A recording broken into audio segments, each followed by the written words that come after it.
E você acha que essa sua essência ecumênica que te leva a esse projeto de interreligiões, de unir pessoas também, fazer parte disso tudo, né?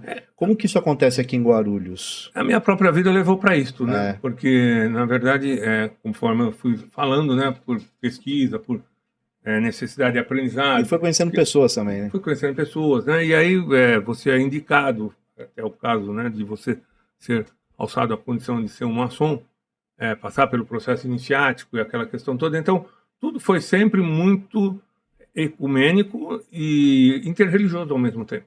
Ah, Né? Não houve, para mim, não existe uma religião melhor do que a outra. Todas elas têm a sua importância porque elas tratam de cultura de paz e a essência principal do Criador, que é o amor. sim. É com amor que ele criou tudo que está aqui. É, Né? é. Que é a base de todas as transformações possíveis. Isso. A alquimia verdadeira é a alquimia do amor Sim, divino. sim. Por amor ele criou os seres vivos, sejam eles animais ou humanos. Ele foi criando as questões por energia de amor, né? Por vontade do poder da palavra, né? Por extensão lá da ordenação, né? E assim por diante as coisas vão acontecendo. Então, para mim é muito natural. E dentro desse processo, em Guarulhos, num determinado momento, eu estive linkado a participar, fui convidado a participar dentro da assessoria de um governo municipal. Tá. Por uma questão de que houve lá uma situação em que eu contornei dentro das comunidades nossas de matriz africana e o então prefeito da época achou que seria interessante que eu participasse junto com a assessoria dele no sentido de fazer esse link, né, de fazer essa interlocução com as comunidades e, ao mesmo tempo, ser o intérprete, né, da situação, procurar traduzir aquilo que era a necessidade da cultura e da religiosidade para uma questão mais disciplinada do que é uma questão de governo, que é uma questão de você ter um projeto, de você ter, né, uma política pública. Sim. Nesse sentido. E dentro desse processo surgiu então a criação do Fórum Interreligioso da cidade de Guarulhos. Tá. Né? E aí nós chamamos, né, obviamente, né, o objetivo não era ter domínio, era ter coordenadores, um coordenador evangélico, um coordenador Sheikh Mohammed, na época estava aqui, né, Albucai, hoje ele está em São Paulo. Isso. E aí nós temos uma série de outras pessoas que foram chamadas, Paula Moutinho, que está na OAB hoje, né, a doutora Paula Moutinho, que estava dentro da Secretaria de Assuntos Jurídicos, mas ela é adventista. E assim nós fomos juntando pessoas e criamos, né, na época, um fórum independente. Ele não é um fórum linkado ao governo. Apesar de ele ter sido criado com uma popular, visão... era um fórum popular. Isso. Como tem fórum de saúde, Isso. fórum... Ele foi criado independente, né, pelos próprios ministros religiosos, indicando os coordenadores de cada área. Não houve uma interposição do governo, nenhuma imposição governamental ou um intercâmbio, né, nesse sentido, a não ser a cessão dos espaços. Sim. E a questão de você fazer as atividades dentro do município, não tendo facilidade, porque nunca houve, né, mas tendo aí a oportunidade de ocupar os espaços sem nenhum tipo de pressão, né, sem nenhum tipo de contraposição.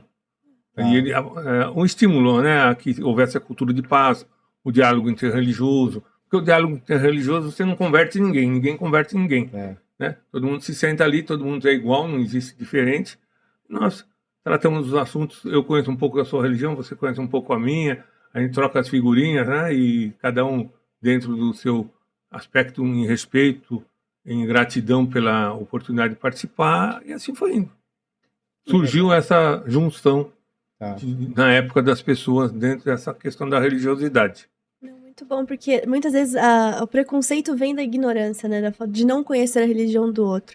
E ainda falando essa parte de conhecimento, como foi esse processo de você sair da doutrina kardecista e ir para a Umbanda? E como foi esse processo de aprendizado? Tinha muitas confluências, você sentia muitas divergências? Porque você teve que aprender, né?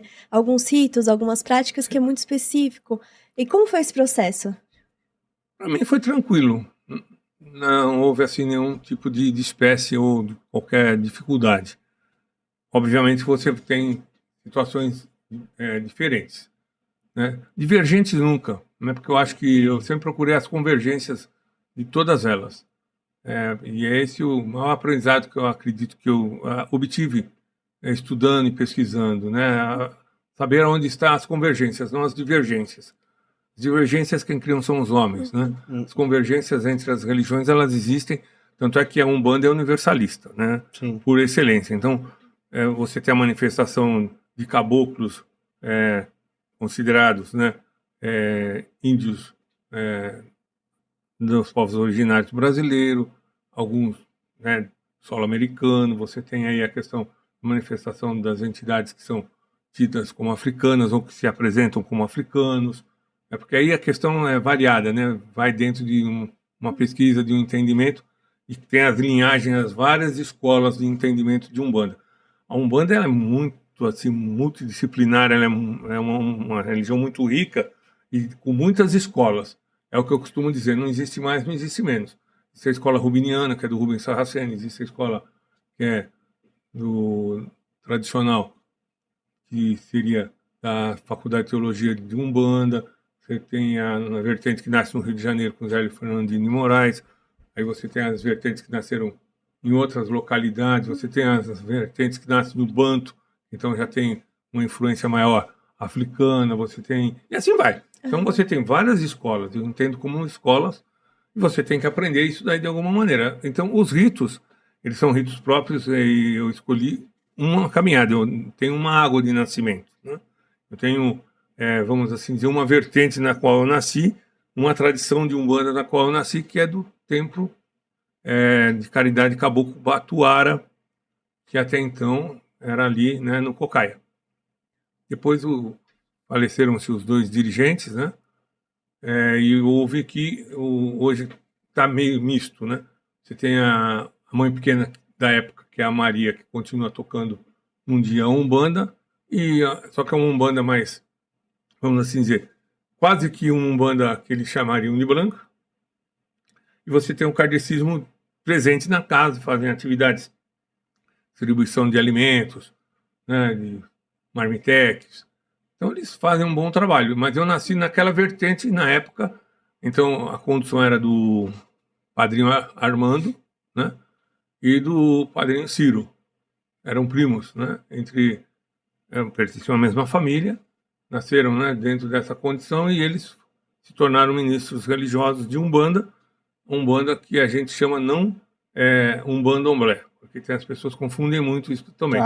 Existe a mistura, né, em alguns casos, mas existe o que é Umbanda traçada, ou seja, você traça com outras linhagens, né, você tem a essência de Umbanda, mas você, em alguns ritos, você traça com um candomblé.